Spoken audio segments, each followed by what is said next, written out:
ओम शांति। आज 3 अक्टूबर 2025 की बाबा की साकार मुरली है। मुरली के महावाक्य हैं, मीठे बच्चे तुम हो सच्चे सच्चे परवाने, जो अभी क्षमा पर फिदा होते हो। इस फिदा होने का ही यादगार यह दीपावली है।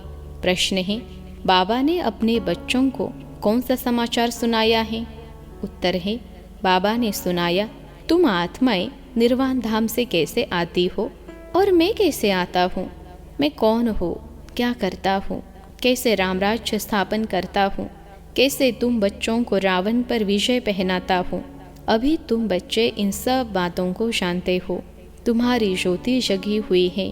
गीत है, तुम ही हो माता पिता। ओम शांति। मीठे मीठे रूहानी बच्चों ने गीत सुना। आत्माओं ने इन जिस्मानी कर्मेंद्रियों से गीत सुना।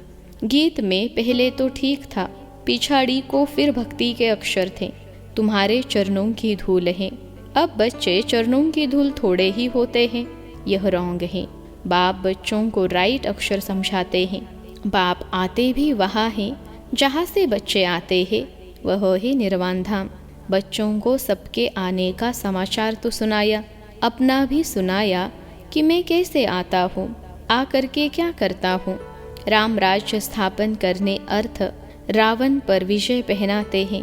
बच्चे जानते हैं राम राज्य और रावण राज्य इस पृथ्वी पर ही कहेंगे। अभी तुम विश्व के मालिक बनते हो। धरती, आसमान, सूर्य आदि सब तुम्हारे हाथ आ जाते हैं तो कहेंगे रावण राज्य सारे विश्व पर और राम राज्य भी सारे विश्व पर हैं।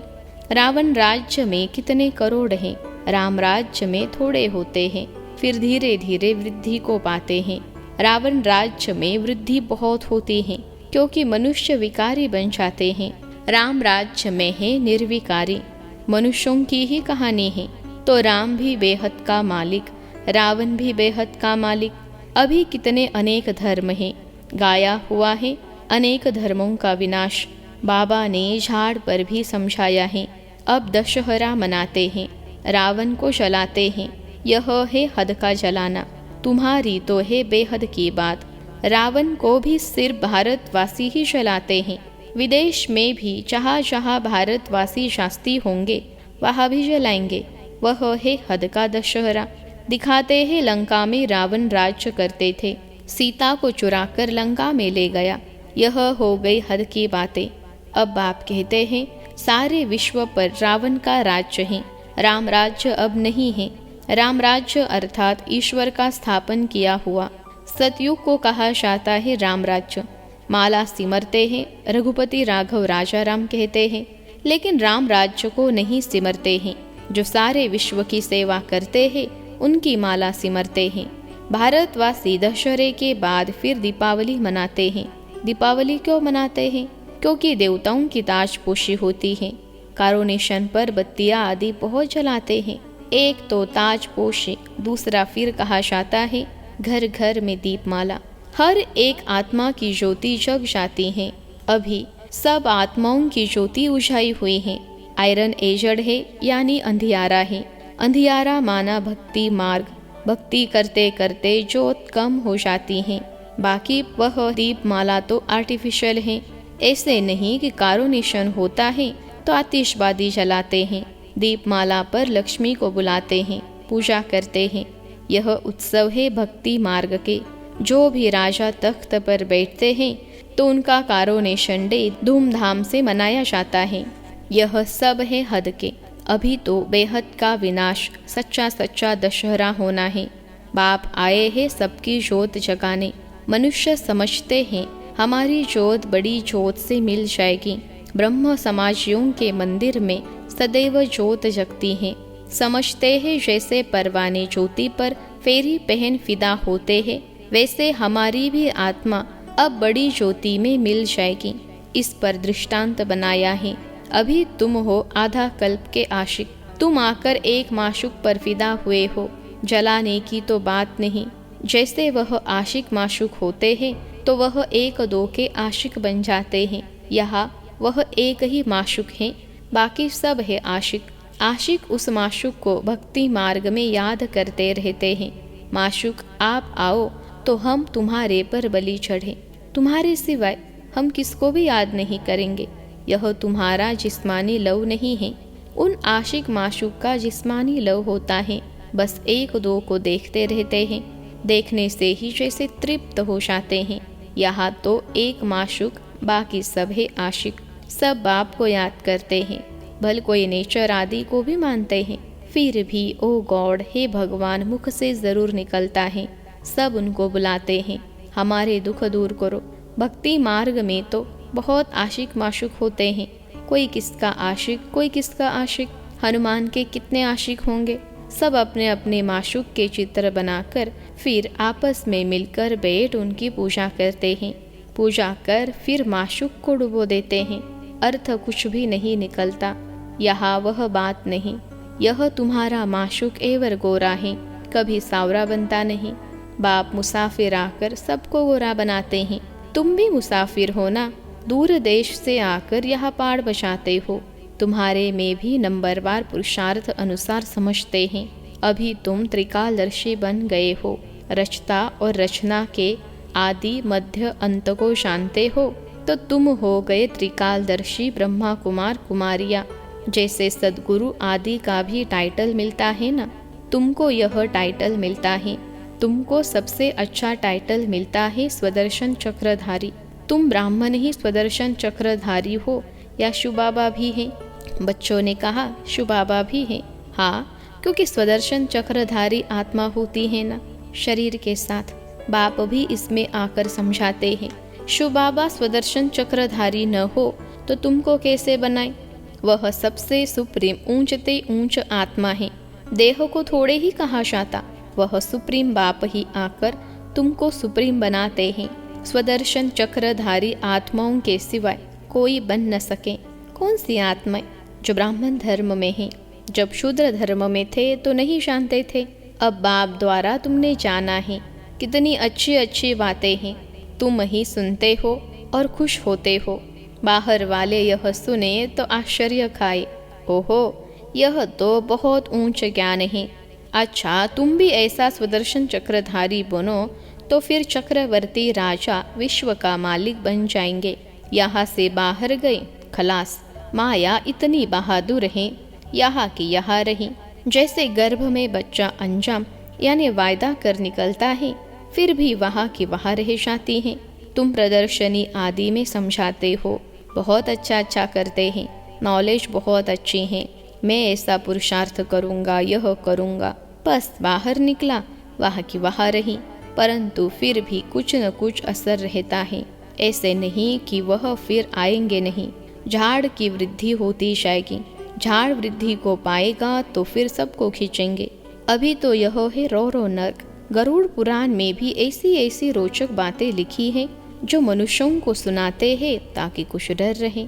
उनसे ही निकला है कि मनुष्य सर्प बिच्छू आदि बनते हैं। बाप कहते हैं, मैं तुमको विषय वैतरणी नदी से निकाल क्षीर सागर में भेज देता हूँ। असूल तुम शांति धाम के निवासी थे, फिर सुख धाम में पाड़ बजाने आए। अभी फिर हम जाते हैं शांति धाम और सुख धाम।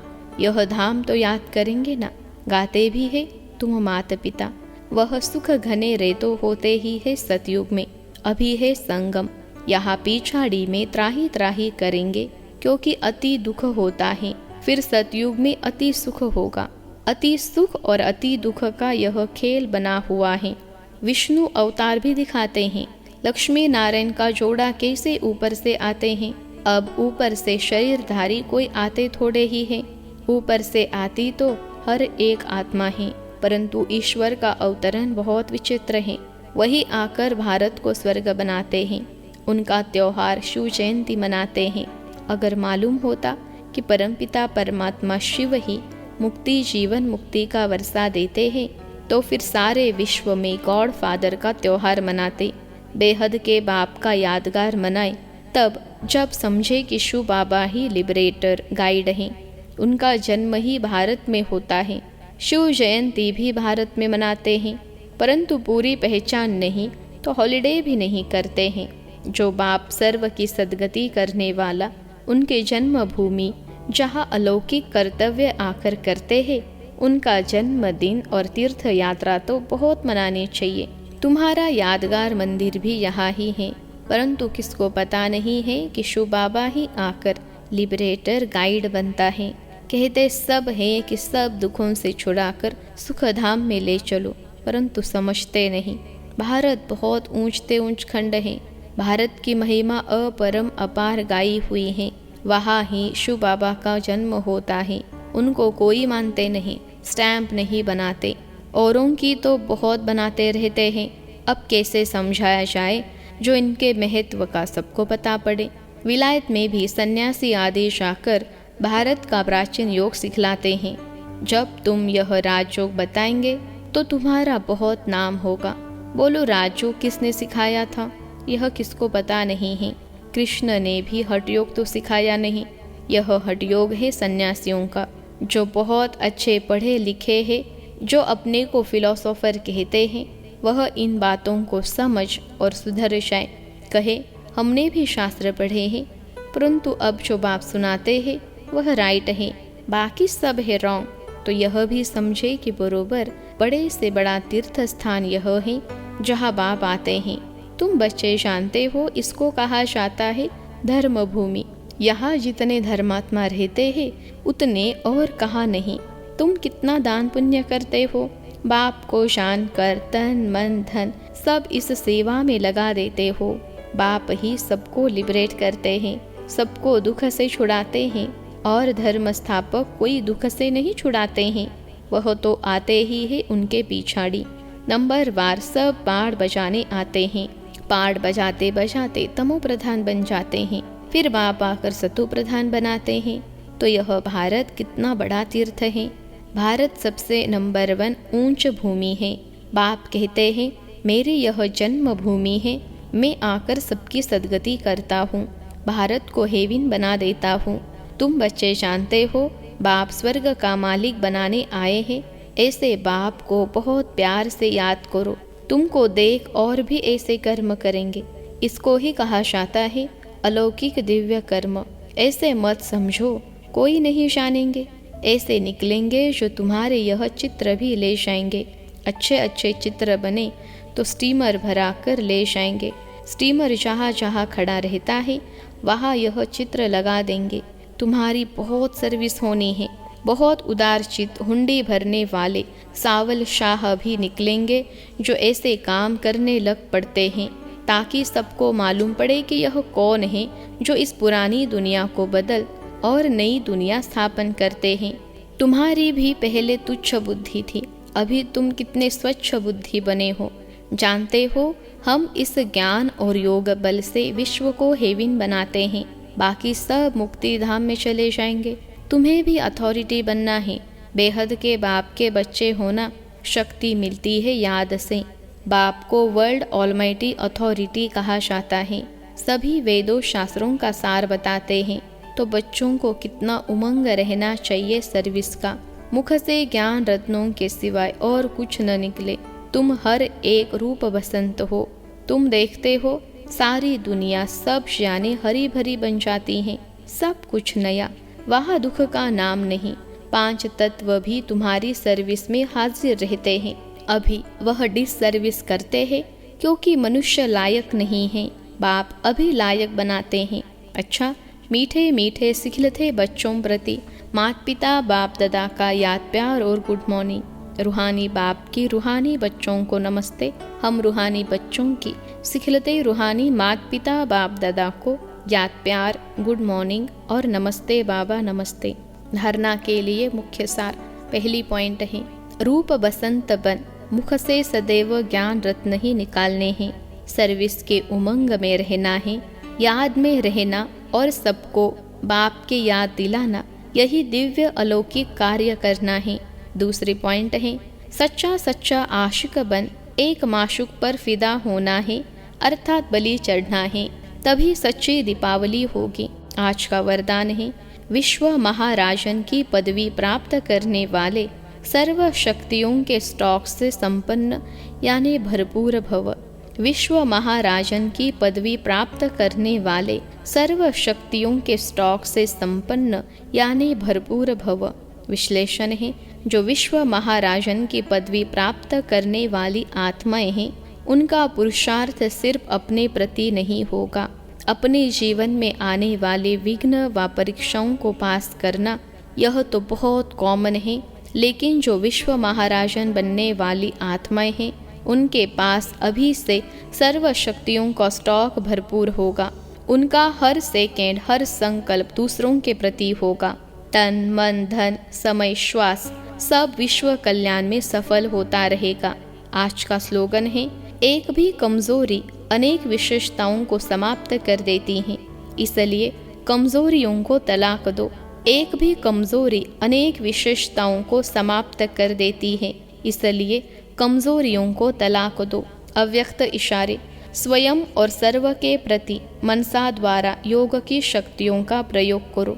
अपनी शुभ भावना, श्रेष्ठ कामना, श्रेष्ठ वृत्ति, श्रेष्ठ वाइब्रेशन द्वारा किसी भी स्थान पर रहते हुए मनसा द्वारा अनेक आत्माओं की सेवा कर सकते हो। इसकी विधि है लाइट हाउस, माइट हाउस बनना। इसमें स्थूल साधन, चांस व समय की प्रॉब्लम नहीं है, सिर्फ लाइट माइट से संपन्न बनने की आवश्यकता है। अच्छा, ओम शांति।